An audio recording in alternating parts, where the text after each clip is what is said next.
আপনি অডিট করছেন কাকে?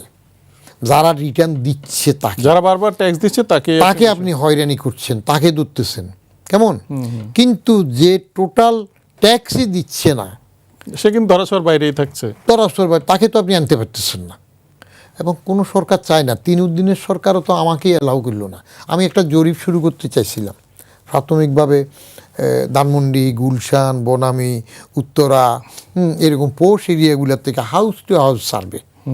খোদ ফখরুদ্দিন সাহেব, মির্জা আজিজরাই আমাকে বললো যে কী শুরু করলেন আপনি? আমি কেন স্যার, অসুবিধা কী?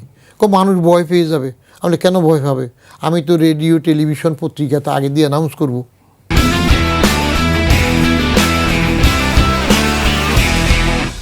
এবং টিমের মধ্যে লোকাল ওইখানকার কাউন্সিলর সাহেব থাকবেন, আমার এনবিএর 2 জন অফিসার থাকবে, থানার 1 জন অফিসার থাকবে, আগে অ্যানাউন্স করা থাকবে কোন এলাকায় কোন দিন যাব। তাহলে ভয় পাওয়ার কী আছে?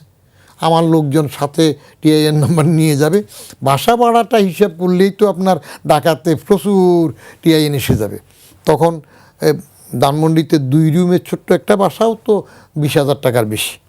তো আপনি 12 দিয়ে গুণ করলে 2,40,000 তো বাসা ভাড়ায় আসে। তখন 2.5 লাখ টাকা ছিল ট্যাক্স ফ্রি। ওটা কি ফ্রি আসে? আপনি ড্রাইভ কতটুক দিবেন? নিজের পায়ে নিজে দাঁড়ানোর চেষ্টা করবেন না, শুধু আইএমের পাশে ভিক্ষা চাইবেন, ওর কাছে যাবেন, এর কাছে যাবেন, তারা মাতব্বরি করবে, তাহলে তো হবে না।